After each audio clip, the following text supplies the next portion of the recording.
क्या हुआ जब बंदर के सिर में लगा दिया वैज्ञानिकों ने इलेक्ट्रॉनिक चिप? और क्या कभी आपने पेड़ पर अंडों को उगते देखा है? नहीं तो आज देखेंगे। और आज ये भी जानेंगे कैसे बना आईआईटी का मशहूर प्रोफेसर गरीबों का मसीहा। और आम दूध से थक गए तो लोगों ने बना दिया है आलू का ही दूध और खेती करने का एक ऐसा अनोखा तरीका जो आपके भी होश उड़ा देगा। तो जानने के लिए बने रहिएगा वीडियो के एंड तक। नंबर 1 दोस्तों, आजकल के वैज्ञानिक ऐसे ऐसे काम करते हैं जो कि हमारे होश उड़ा देते हैं। जैसे कि जाने माने बिजनेसमैन एलन मस्क की एक कंपनी है स्टारलिंक और इस कंपनी के तहत ब्रेन मशीन इंटरफेस तैयार किया जा रहा है। इसका डेमोन्स्ट्रेशन पहले भी कंपनी ने किया है, लेकिन अभी तक ये फुल प्रूफ नहीं है और इस पर काम किया जा रहा है। एलन मस्क ने ट्विटर पर एक वीडियो ट्वीट किया है। इस वीडियो में एक बंदर पोंग खेलता नजर आ रहा है। दरअसल बंदर के दिमाग में न्यूरोलिंक की चिप लगी है।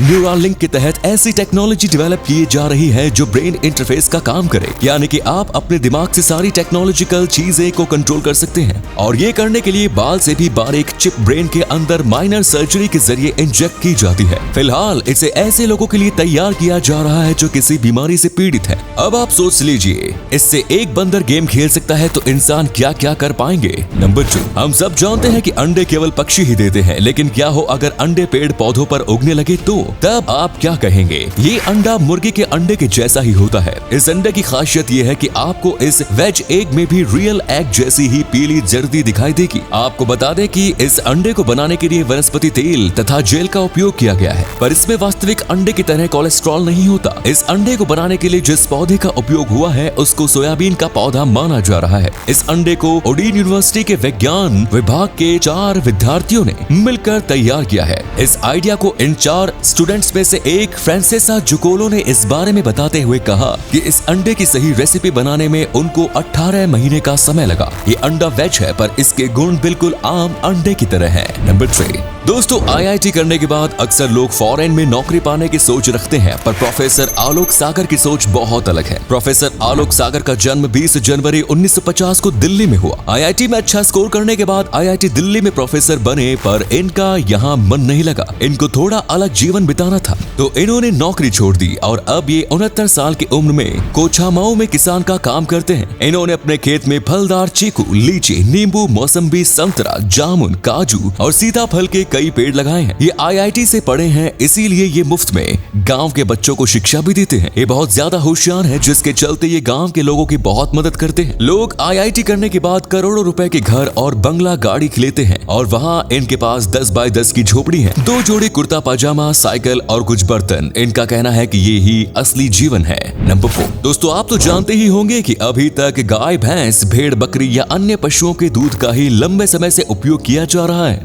फिर चाहे वो पीने के लिए हो या फिर चाय, कॉफी या कोई स्पेशल डिश बनाने के लिए। लेकिन समय के साथ साथ दूध के कई सारे गैर डेयरी विकल्प भी बाजार में आते हैं, जैसे सोया दूध, बादाम का दूध। पर अब इस लिस्ट में एक और नाम जुड़ने जा रहा है। हम बात कर रहे हैं आलू की, और अब मार्केट में बहुत जल्द आलू से बना दूध आने वाला है। इस दूध को एक स्वीडिश कंपनी लॉन्च करने वाली है। इस दूध का नाम उन्होंने डक पोटैटो मिल्क रखा है। आप जान के हैरान हो जाएंगे, पर ये दूध गाय, भैंस के दूध से भी ज्यादा अच्छा है। इस दूध में सारे दूध के मुकाबले ज्यादा प्रोटीन है और उस हिसाब से इसका भाव भी बहुत ज्यादा है। 6 लीटर दूध की कीमत 1268 रुपए है। नंबर 5 कोरोना संकट के बीच ज्यादातर कंपनियां अपने ग्राहकों को संक्रमण की चपेट में आने से बचाने के लिए कई कोशिश कर रही हैं। कई कंपनियों ने कॉन्टैक्टलेस होम डिलीवरी सुविधा शुरू की। अब इस कड़ी में न्यूरो रोबोटिक्स की मदद से डोमिनोज ने आपके दरवाजे तक पिज्जा पहुंचाने का नया तरीका खोज निकाला है। R2 न्यूरो रोबोटिक्स का custom autonomous vehicle on road delivery robot है। इसे अमेरिका में इस्तेमाल करने की मंजूरी मिल गई है। ये सुविधा फिलहाल अमेरिका के ह्यूस्टन और टेक्सास में शुरू की गई है। ये रोबोट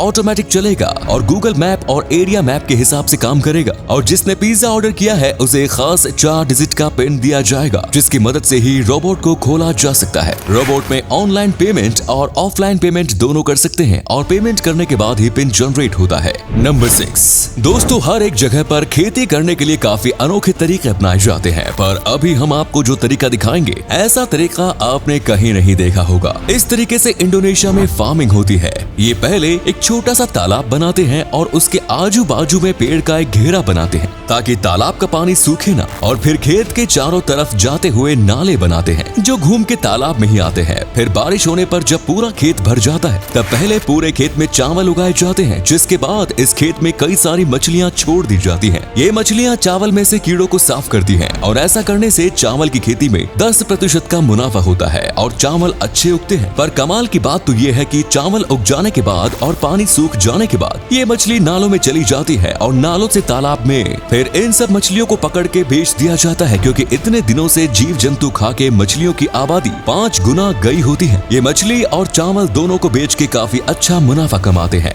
नंबर 7 दोस्तों, जब जानवरों का हक छीन जाता है तो जानवर भी पीछे नहीं हटते। जैसे कि यहाँ पर कुछ मछुआरे सील्स की जगह पर आके मछली पकड़ने लगते हैं, क्योंकि बाकी इलाकों में मछली की कमी हो जाती है। कुछ दिनों तक सील्स को भगाने के बाद सील्स ने भी बदला लेने की सोची और एक दिन मछली पकड़ के जैसे ही मछुआरे जाने लगे, सारी सील्स ने एक साथ आके हमला कर दिया। एक एक करके इन्होंने सारी मछली खा ली और यहाँ तक कि सील्स ने नेट भी फाड़ दी, जो ये बताता है कि जानवर भी हमसे कम नहीं होते। नंबर 8 BMW अपनी आमतौर पर कार्स के लिए जानी जाती है, लेकिन कंपनी ने अब एक इलेक्ट्रिक विंग सूट तैयार किया है जो बैटमैन की तरह नजर आता है। इसे पहनकर आप आसमान में उड़ सकते हैं। इसका design famous sky diver Peter Salzmann ने तैयार किया है, जो पिछले 3 साल से इस प्रोजेक्ट पर काम कर रहे थे। ये सूट पूरी तरह से इलेक्ट्रिक है। BMW और डिजाइन वर्क्स के बीच एक समझौता हुआ, जिसके बाद इस विंग सूट को तैयार किया गया। इस सूट के चेस्ट माउंट पर 2 कार्बन प्रोपेलर और कथित इम्पेलर्स लगाए गए हैं। अभी इस सूट का इस्तेमाल सिर्फ टेस्टिंग लेवल पर किया जा रहा है। आमतौर पर विंग सूट की स्पीड 100 किलोमीटर प्रति घंटा तक होती है, लेकिन इसे इस तरह डिजाइन किया गया है कि इसकी स्पीड 300 किलोमीटर प्रति घंटा से भी ज्यादा की जा सकती है। नंबर 9 दुनिया भर में लोग गिनीज वर्ल्ड रिकॉर्ड्स में अपना नाम दर्ज करवाने के लिए क्या क्या नहीं करते। आपने देखा होगा लोग बड़ी मेहनत करते हैं केवल इसलिए कि उनका नाम गिनीज वर्ल्ड रिकॉर्ड्स में दर्ज हो जाए। अब इसी लिस्ट में एक नया नाम शामिल हुआ है मोहम्मद दिलीफ का। दरअसल केरल के रहने वाले मोहम्मद दिलीफ ने दुनिया का सबसे बड़ा मार्कर पेन बनाया है। इसे बनाने के पीछे मोहम्मद दिलीफ का मकसद नई पीढ़ी को पढ़ने लिखने के लिए प्रेरित करना है। बताया जा रहा है कि ये पेन 745 M×315 M का है और ये रिकॉर्ड दिलीफ ने 5 सितंबर को बनाया था। तो दोस्तों वीडियो अच्छा लगा तो लाइक कर देना। ऐसे ही वीडियोस देखते रहना चाहते हैं तो पेज को फॉलो कर लेना। वीडियो देखने के लिए धन्यवाद।